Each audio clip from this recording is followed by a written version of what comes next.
Good morning बच्चों। Last chapter जो था सेल चैप्टर था, जिसके लास्ट टॉपिक हमने क्रोमोसोम्स के बारे में डिस्कशन कर लिया है। क्रोमोसोम्स के टाइप्स को भी डिस्कस कर लिया था। आज मैं नेक्स्ट चैप्टर स्टार्ट करने वाला हूँ। नेक्स्ट चैप्टर है चैप्टर 9 बायोमॉलिक्यूल्स। और बच्चों जो रिमेनिंग जो नोट्स हैं, कुछ नोट्स मैंने अभी थोड़ी देर पहले ही सेंड किए थे आपको, और रिमेनिंग जो नोट्स हैं वो 1-2 दिन में मैं आपको सेंड कर दूंगा। ठीक है बेटा, चैप्टर 8 के। और चैप्टर 8 में कुछ पॉइंट ये है कि जो सेंट्रोजोम एंड सेंट्रियोल्स को मैंने समझाया था, तो जो सेंट्रोजोम एंड सेंट्रियोल्स हैं उनकी जो डिस्कवरी है बच्चों, वो किसने की थी?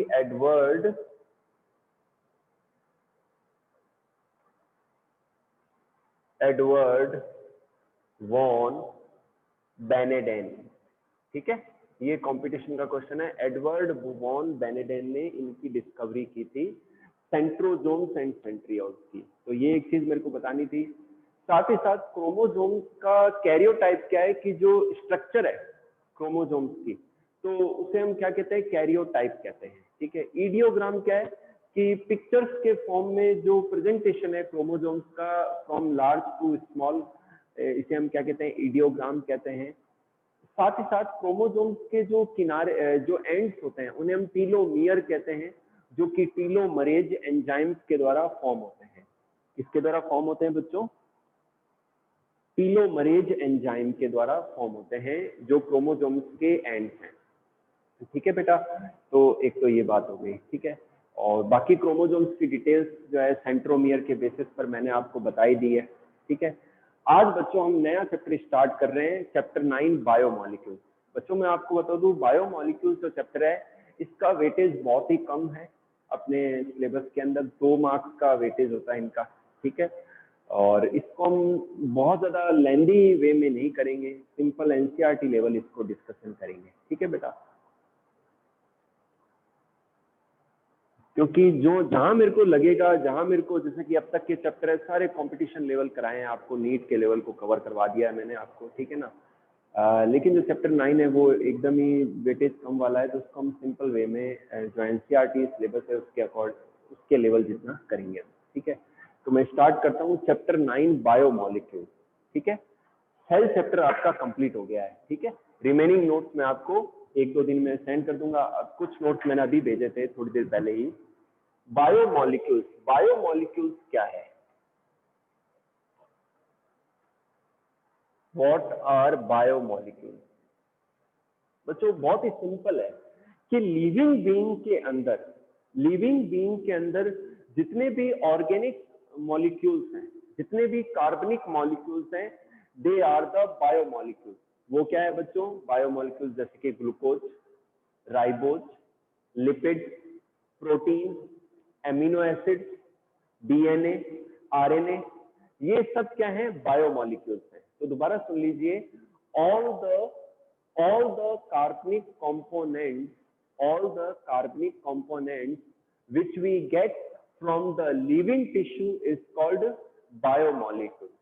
इसे हम क्या कहते हैं? बायोमॉलिक्यूल कहते हैं। तो एग्जांपल मैंने बता ही दिया बच्चों आपको। अब मान लो जो प्लांट है, किसी प्लांट से बायोमॉलिक्यूल को कैसे एक्सट्रैक्ट करेंगे? तो उसके लिए बच्चों मान लो प्लांट की लीव्स है या स्टेम है, उसको हम क्या करेंगे? ट्राइक्लोरोएसिटिक एसिड में उसकी स्लरी बना लेंगे। क्या बना लेंगे? ट्राइक्लोरोएसिटिक एसिड में। 2 मेथड हैं बायोमॉलिक्यूल को लिविंग टिश्यू, प्लांट टिश्यू से अलग करने के। Trichloro acetic acid, acetic acid. ठीक है। इसका फॉर्मूला रहेगा Cl3, इसका फॉर्मूला रहेगा Cl3 CH2 COOH। ठीक है बच्चों, ये रहेगा Cl3 CH2 COOH, trichloroacetic acid. इस एसिड के अंदर हम क्या करते हैं बच्चों? किसी भी प्लांट मटेरियल को मिक्स करके उसको क्रश कर लेते हैं मोर्टार एंड पेसल में, और उसकी स्लरी बना लेते हैं। फिर उसको किसी कपड़े से या कॉटन से उसको फिल्टर करते हैं। ठीक है बेटा। तो जो फिल्ट्रेट प्राप्त होता है, फिल्टर करने के बाद में जो हमें फिल्ट्रेट मिलता है, उसमें इनऑर्गेनिक क्या होंगे कि जो इनऑर्गेनिक मटेरियल है, जो इनऑर्गेनिक मिनरल हैं, वो सारे एसिड के साथ में अलग आ जाएंगे फिल्ट्रेट के अंदर।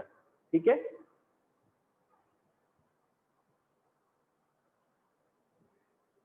ठीक है।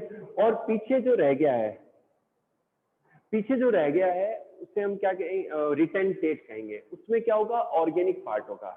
जिन बच्चों ने रिसेंटली ज्वाइन किया है, मैं आपको बता दूं सेल चैप्टर कंप्लीट हो चुका है।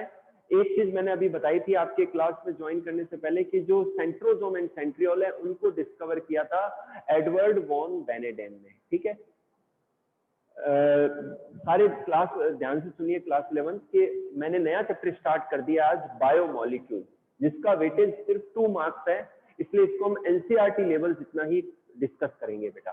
ठीक है ना, बाकी जितने भी चैप्टर है अपन कंपटीशन लेवल कर रहे हैं। ठीक है ना, बायोमोलिक्यूल क्या है कि जो लिविंग बीइंग है, जो लिविंग टिश्यूज है, उनसे जो हमें कार्बोनिक कंपोनेंट्स जो मिलते हैं, कार्बोनिक कंपाउंड जो मिलते हैं, उन्हें हम क्या कहते हैं, बायोमोलिक्यूल्स कहते हैं। क्या कहते हैं, बायोमोलिक्यूल्स कहते हैं। क्लियर होगी, जैसे कि protein, amino acids, glucose, lipid, DNA, RNA, all these are the biomolecules. अब इनको प्राप्त कैसे करना है, प्लांट पार्ट से अगर करना है तो आप क्या करो, मोर्टार और पेसल में प्लांट का कोई भी पार्ट ले लिया, उसको ट्राईक्लोरो एसिटिक एसिड में मिक्स कर लिया और उसको क्रश कर लिया, तो इससे स्लरी बन गई। अब उस स्लरी को किसी कपड़े से या कॉटन से हम फिल्टर करेंगे, तो जो फिल्टर होके बाहर निकलेगा उसमें एसिड के साथ में इनऑर्गेनिक कंटेंट होगा, और जो पीछे रह जाएगा, रिटेंटेड रह जाएगा, उसमें ऑर्गेनिक कंटेंट होगा। क्लियर होगी बात आपके। सेकेंड मेथड ये है कि आप कोई भी जो लिविंग टिश्यू है, प्लांट का पार्ट, उसको जला दो। क्या कर दो, जला दो। तो जलने पर जो ऑर्गेनिक कंपोनेंट है वो जल जाएंगे, ऑर्गेनिक कंपोनेंट जल जाएंगे, और वो किसके रूप में रिलीज होंगे, कार्बन डाइऑक्साइड के रूप में एंड वाटर मॉलिक्यूल्स के रूप में रिलीज होंगे। कार्बन डाइऑक्साइड के रूप में रिलीज होंगे एंड वाटर मॉलिक्यूल्स के रूप में रिलीज हो जाएंगे। और पीछे जो ऐश रह जाएगी, जो राख रह जाएगी, उस राख के अंदर मिनरल्स होंगे, जैसे कि सोडियम है, पोटेशियम है, कैल्शियम है, ये सब मिनरल पीछे राख में, ऐश में रह जाएंगे। तो ये भी एक मेथड है कि आप किसी टिश्यू को जलाकर उसमें प्राप्त कर सकते हो मिनरल्स को। क्लियर हो गई बात आपकी। अब बात करते हैं बच्चों, सबसे पहले हम डिस्कस करते हैं एमिनो एसिड। ये 2 मेथड बताए हैं मैंने, एक तो केमिकल मेथड बताया है और एक physical mechanical method, physical method बताया है जो टिश्यू को जला के हम करते हैं। ठीक है, सबसे पहले हम डिस्कस करेंगे एमिनो एसिड्स के। एमिनो एसिड भी एक बायोमोलिक्यूल है। एमिनो एसिड, सबसे पहले बच्चों में एमिनो एसिड की आपको स्ट्रक्चर बना के बता देता हूं, फिर इसके बारे में और बताएंगे हम। R C H C O O H and NH2। ठीक है बेटा, ये किसका है, इसे हम अल्फा कार्बन कहते हैं, अल्फा कार्बन कहते हैं। ठीक है, तो this is the sketch of an amino acid. इसमें देखो बच्चों, ये भी कार्बनिक कंपाउंड है, कार्बनिक मॉलिक्यूल है, बायोमोलिक्यूल है। ये कार्बोक्सिलिक ग्रुप है जो एसिडिक नेचर देता है एमिनो एसिड को। ये एमीन ग्रुप है जो बेसिक नेचर देता है NH2 ग्रुप। और R यानी कि एल्किल ग्रुप, यहाँ पर CH3 या CH3CH2 या और लंबी चेन हो सकती है। ठीक है ना, तो ये है फॉर्मूला जो आपको दिख रहा है एमिनो एसिड्स का। अब एमिनो एसिड्स क्या है बच्चों, एमिनो एसिड्स के मिलने से, पॉलीमराइज होने से प्रोटीन का फॉर्मेशन होता है। लिविंग बींग्स के अंदर 20 टाइप्स के टोटल एमिनो एसिड्स होते हैं। कितने टाइप के होते हैं, टोटल 20 टाइप्स के एमिनो एसिड्स होते हैं। क्लियर हो गई बात आपके। इनमें से 10 एमिनो एसिड्स हमारी बॉडी के अंदर ही बनते हैं। ठीक है ना, और 10 एमिनो एसिड्स हमें फूड से प्राप्त होते हैं, हम जो भोजन लेते हैं उनसे प्राप्त होते हैं। यानी कि जो बॉडी के अंदर बनते हैं वो तो हो गए नॉन इसेंशियल एमिनो एसिड। ठीक है बेटा, क्या हो गए, नॉन इसेंशियल एमिनो एसिड हो गए। और जो एमिनो एसिड हमें भोजन से मिलते हैं वो इसेंशियल एमिनो एसिड हो गए। और इन्हीं के पॉलीमराइज होने से क्या बनता है, प्रोटीन का फॉर्मेशन होता है। यहाँ पर बच्चों में एमिनो एसिड्स को की 3 अलग स्ट्रक्चर्स को बता रहा हूं आपको।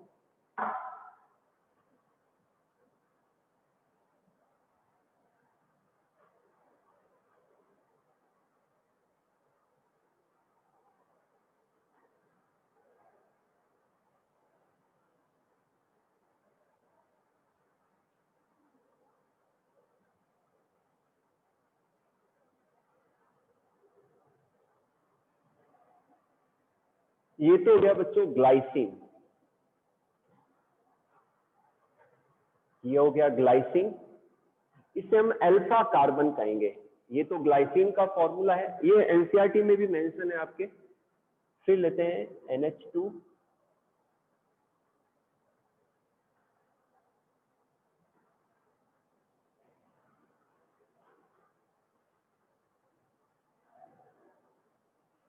ये हो गया वैलीन,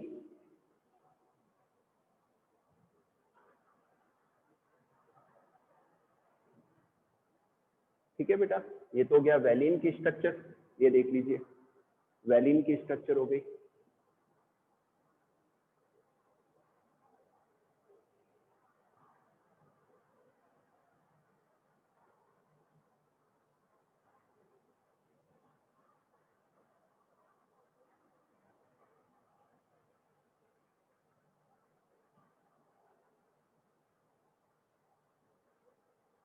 ये हो गया सेरीन, ये क्या हो गया बच्चों, सेरीन। क्लियर है आपके? तो ग्लाइसिन, वैलिन एंड सेरीन, ठीक है। तो ये तो हो गया बच्चों आपके 3 मैंने टाइप बता दिए। अब बात करते हैं हम कि एमिनो एसिड्स एसिडिक भी होते हैं, बेसिक भी होते हैं और न्यूट्रल भी होते हैं। अगर किसी एमिनो एसिड के अंदर carboxylic group and amine group equal है तो वो न्यूट्रल होगा। अगर किसी एमिनो एसिड में कार्बोक्सिलिक ग्रुप ज्यादा है तो वो एसिडिक होगा, और अगर किसी एमिनो एसिड के अंदर एमीन ग्रुप ज्यादा है तो फिर वो क्या होगा, बेसिक एमिनो एसिड होगा। वो क्या होगा बेटा, बेसिक एमिनो एसिड होगा।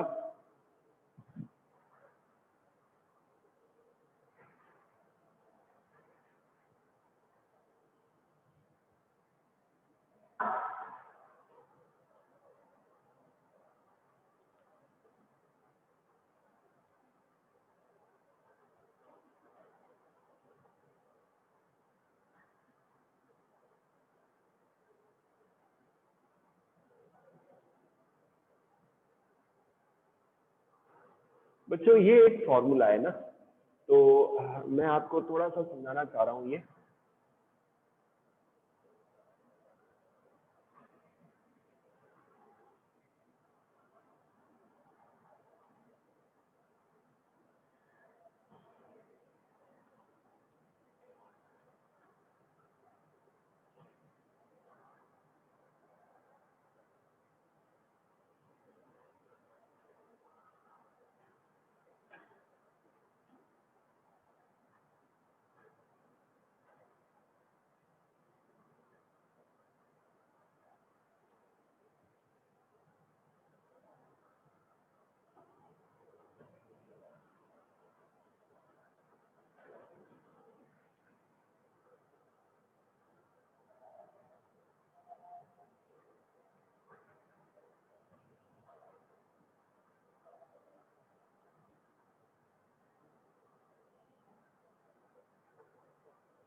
ये देखिए बच्चों, यहाँ पर मैंने एक स्केच बनाई है कि जब किसी एमिनो एसिड को हम किसी सॉल्वेंट में घोलते हैं, किसी सॉल्वेंट के अंदर घोलते हैं, तो जो कार्बोक्सिलिक ग्रुप है वो अपने हाइड्रोजन आयन को रिलीज कर देता है। क्या कर देता है, हाइड्रोजन आयन को रिलीज कर देता है।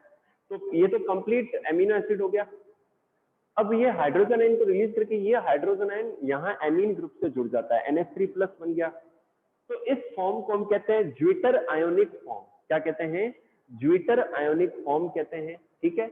और फिर ये हाइड्रोजन आयन यहाँ से भी रिलीज हो सकता है या हो जाता है, तो फिर ये फॉर्म हमें देखने को मिलती है। तो ये जो दिख रहा है ना आपको, है ना, ये जो फॉर्मूला है इसे हम क्या कहते हैं, ज्विटर आयनिक फॉर्म कहते हैं। तो ये जब किसी सॉल्वेंट में घोलते हैं एमिनो एसिड को, तब ऐसा होता है कि वो अपने हाइड्रोजन आयन को रिलीज कर देता है और आयनिक फॉर्म में आ जाता है, that is called zwitter ionic form. Clear होगी बात आपकी? तो ये बच्चों एमिनो एसिड्स का पार्ट था जो काफी है अगर अपने एनसीईआरटी बुक के हिसाब से देखें तो।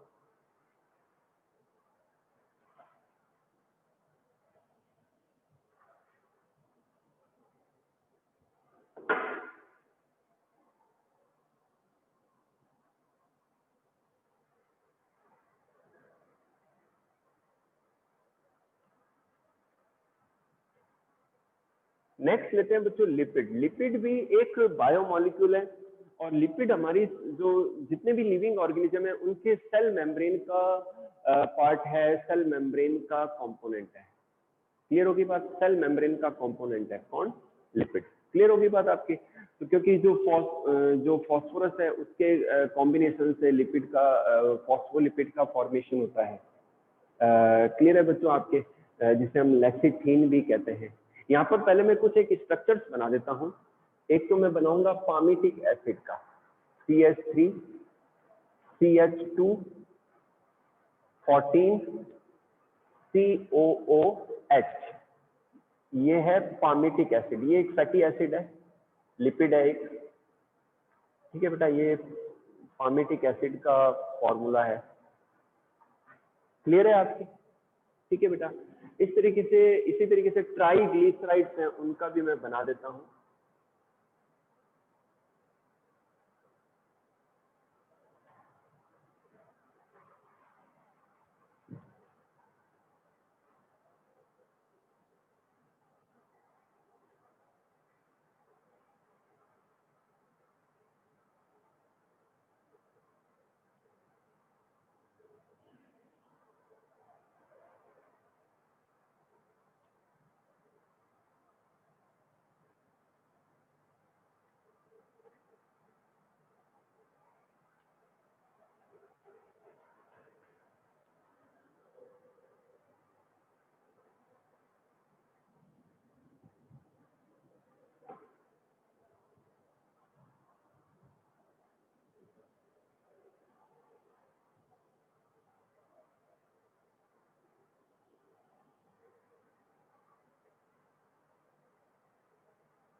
ये बच्चों ट्राइग्लिसराइड्स है ना, उनका फॉर्मूला है ये, ट्राइग्लिसराइड्स का।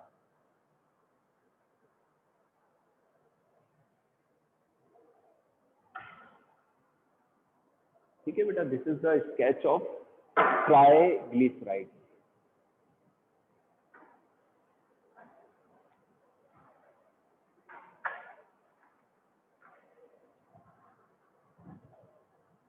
ठीक है, एक तो ये हो गया ट्राइग्लिसराइड्स का। एक बच्चों ग्लिसरॉल का भी फॉर्मूला है, CH2OH CHOH एंड CH2OH। ये बच्चों फॉर्मूला है ग्लिसरॉल का। ठीक है, ये ग्लिसरॉल का फॉर्मूला है। ये पामिटिक एसिड का फॉर्मूला है, ये ट्राइग्लिसराइड्स का, और ये ग्लिसरॉल का फॉर्मूला है। ठीक है बेटा, अब मैं आपको जो है फॉस्फोलिपिड जो लेसिथीन है, जो सेल मेम्ब्रेन का कंपोनेंट है, उसकी स्ट्रक्चर बना के बताता हूँ। स्केच ट्राइग्लिसराइड की यही रहेगी, साथ में एक फॉस्फेट ग्रुप भी उसमें ऐड हो जाता है।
ये बच्चों जो है ट्राइग्लिसराइड में लेसिथिन यानी कि फॉस्फोलिपिड का फॉर्मूला ये लेसिथिन।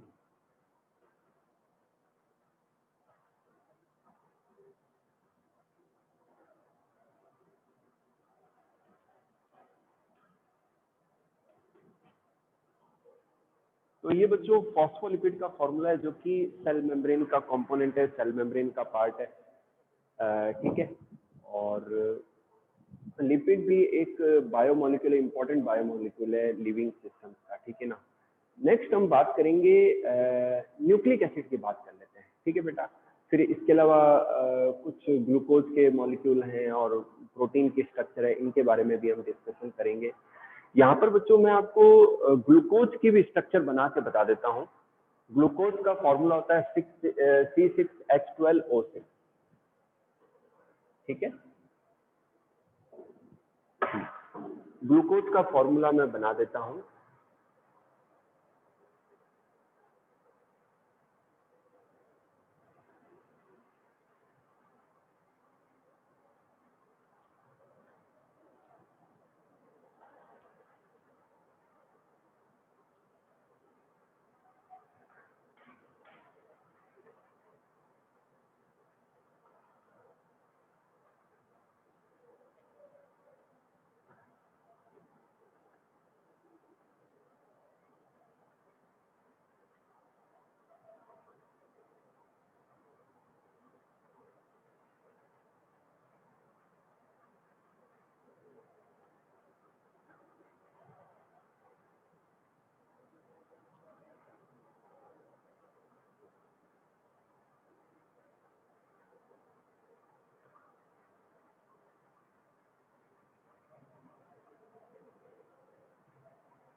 ये देखिए बच्चों, ग्लूकोज का फॉर्मूला है C6H12O6 और ग्लूकोज, और ये इसकी स्ट्रक्चर है।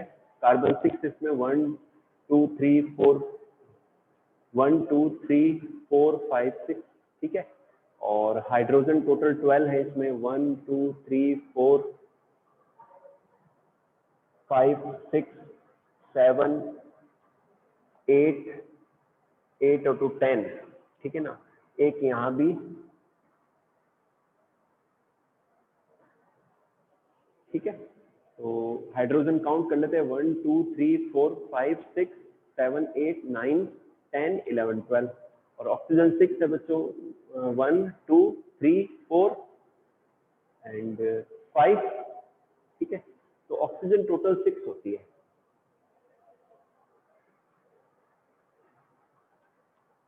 ऑक्सीजन बच्चों इसमें टोटल 6 होती है, तो कहीं एक जगह अपन ऑक्सीजन नहीं लगा पाए यहाँ पर, ठीक है बेटा। तो ये ग्लूकोज की स्ट्रक्चर है। नेक्स्ट लेते हैं हम राइबोज शुगर। एक्चुअल में डीएनए और आरएनए के अंदर राइबोज शुगर होती है ना। तो उसका भी मैं बता देता हूँ फॉर्मूला, C,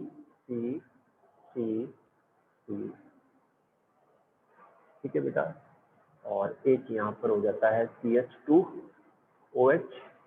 राइबोज जो होती है वो 5 कार्बन शुगर होती है। राइबोज क्या होती है? 5 कार्बन शुगर होती है। इसका फॉर्मूला होता है C5 राइबोज शुगर का। राइबोज शुगर का फॉर्मूला होता है C5H10O5, ठीक है बेटा। तो यहाँ H OH H OH H, ये OH, काउंट कर लें अपन। कार्बन 1 1 2 3 4 5, कार्बन 5 है। हाइड्रोजन 1 2 3 4 5 6 7 8 और 2 10, और ऑक्सीजन भी 5 है, 1 यहाँ पर एक कार्बन कम है। ऑक्सीजन यहाँ पर टोटल 5 है, 1 2 3 4 एंड 5। तो ये बच्चों राइबोज शुगर है जो कि 5 कार्बन की शुगर है, जो कि डीएनए आरएनए में पाई जाती है। ठीक है, एक्चुअल में आरएनए के अंदर राइबोज शुगर होती है, डीएनए के अंदर ये जो जगह है ना सेकंड कार्बन वाली, डीएनए के अंदर यहाँ पर एक ऑक्सीजन की कमी होती है। ये तो राइबोज शुगर है, डीएनए के अंदर डीऑक्सी राइबोज होती है। डी मतलब नहीं, यानी कि सेकंड कार्बन के ऊपर यहाँ से काउंट करेंगे 1 2, तो सेकंड कार्बन के ऊपर एक ऑक्सीजन की कमी रहेगी डीएनए के शुगर के अंदर। क्लियर होगी बात? आगे हम डीएनए की स्ट्रक्चर को स्टडी करेंगे, उसमें आप और क्लियर हो जाएंगे। ठीक है बेटा, मैं रफ कर रहा हूँ इसको।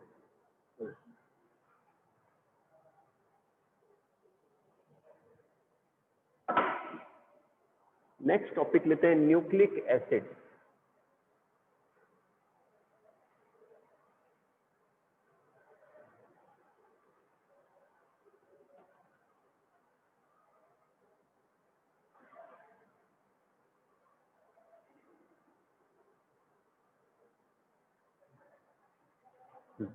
बच्चों न्यूक्लिक एसिड्स क्या है? न्यूक्लिक एसिड्स भी बायोमॉलिक्यूल्स हैं और इनके एग्जांपल है डीएनए एंड आरएनए। ठीक है ना, टाइप्स लिख के बता देता हूं। हालांकि आप जेनेटिक चैप्टर में इसको और डिटेल में पढ़ेंगे 12th क्लास के अंदर। दो है यहाँ पर डीएनए और सेकंड है आरएनए। ठीक है बेटा, तो जो डीएनए है इसकी फुल फॉर्म है deoxy ribose nucleic acid. Deoxy ribose nucleic acid. ठीक है, और आरएनए की फुल फॉर्म है बच्चों राइबोज न्यूक्लिक एसिड।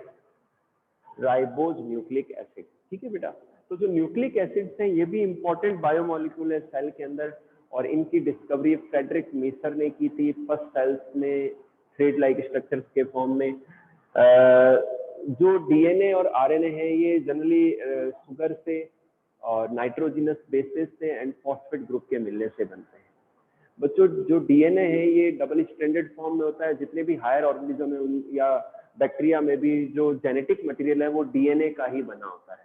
तो DNA is more stable and more resistive in compare to RNA. RNA भी हमारी सेल में होता है, हायर ऑर्गेनिज्म में भी होता है, लेकिन आरएनए के अंदर सिर्फ प्रोटीन सिंथेसिस की इंफॉर्मेशन होती है।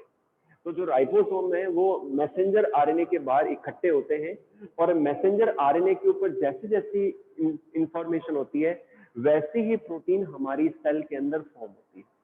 तो हमारे अंदर भी आरएनए है, लेकिन यहाँ पर इसका रोल है प्रोटीन सिंथेसिस के लिए इंफॉर्मेशन को ट्रांसमिट करना from DNA to protein machinery. ठीक है, जबकि बच्चों कुछ एक वायरसेस होते हैं जिनके अंदर RNA as a genetic material पाया जाता है।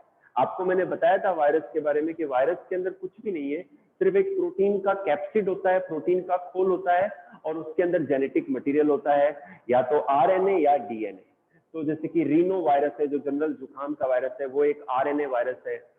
एचआईवी का जो वायरस है, एड्स का वायरस, वो भी एक आरएनए वायरस है। ठीक है बेटा, इवन जो कोविड का जो वायरस है, कोरोना वायरस, ये भी एक आरएनए वायरस है। अच्छा, वायरस मैंने आपको समझाया था कि ये नॉन लिविंग और लिविंग दोनों ही नहीं है। ये जब ये लिविंग बॉडी से बाहर है तब ये इनर्ट पार्टिकल के रूप में प्रेजेंट होता है, और जब ये किसी बॉडी के अंदर एंटर हो जाता है तो ये लिविंग पार्टिकल के रूप में परफॉर्म करता है। क्लियर होगी बात? जबकि इसके अंदर खुद की कोई एंजाइम, खुद की कोई मशीनरी नहीं है, खुद का साइटोप्लाज्म है नहीं। तो इस तरीके से, ठीक है। और यही कारण है बच्चों के जो आरएनए वायरसेस होते हैं, आरएनए अनस्टेबल होता है, क्योंकि आरएनए एक तो सिंगल स्ट्रैंडेड होता है, उसमें कोई प्रोटेक्टिव धागा नहीं होता, दूसरा एक सिंगल धागा होता है, तो उसकी वजह से उसमें चेंजेस जल्दी आ जाते हैं। क्या आ जाते हैं? चेंजेस जल्दी आ जाते हैं। ठीक है बच्चों, तो यहाँ पर मैं आपको फटाफट से, टाइम कम बच रहा है आज की क्लास के लिए, 8 मिनट्स हैं, तो मैं डीएनए के कंपोनेंट्स बता देता हूँ कि किन किन से बना होता है। कल इसकी स्ट्रक्चर को हम पढ़ेंगे डिटेल में। जो डीएनए है बच्चों, डीएनए के जो कंपोनेंट्स हैं ये 3 कंपोनेंट से मिलके बनता है ये। इसका फर्स्ट कंपोनेंट है deoxy ribose sugar, deoxy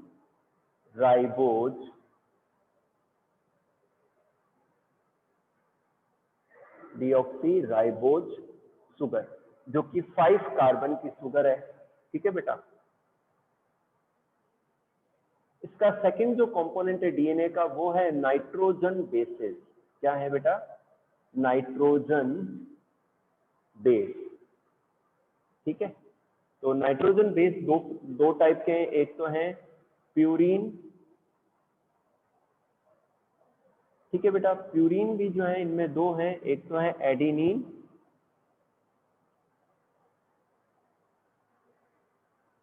adenine का सिंबल ए है,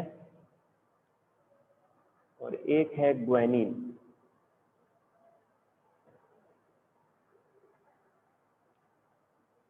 ठीक है। नाइट्रोजन बेस बच्चों 2 होते हैं, एक तो प्यूरीन, प्यूरीन 2 है डीएनए में, एडिनिन एंड ग्वानिन। एडिनिन को ए से शो करते हैं और ग्वानिन को जी से शो करते हैं। ठीक है। सेकंड लेते हैं पायरीमिडीन, पायरीमिडीन। ठीक है बेटा। पायरीमिडीन में 2 हैं, एक तो है थाइमीन,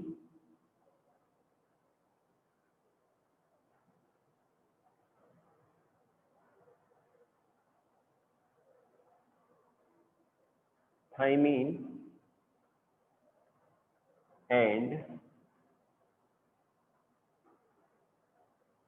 साइटोसिन। ठीक है बेटा। जो पायरीमिडीन है 2 है, थाइमीन एंड साइटोसिन। थाइमीन को टी से शो करते हैं एंड साइटोसिन को सी से शो करते हैं। ठीक है बेटा। और जो नेक्स्ट कंपोनेंट है वो है फॉस्फेट ग्रुप। नेक्स्ट कंपोनेंट क्या है बच्चों? Phosphate group. ठीक है। PO4।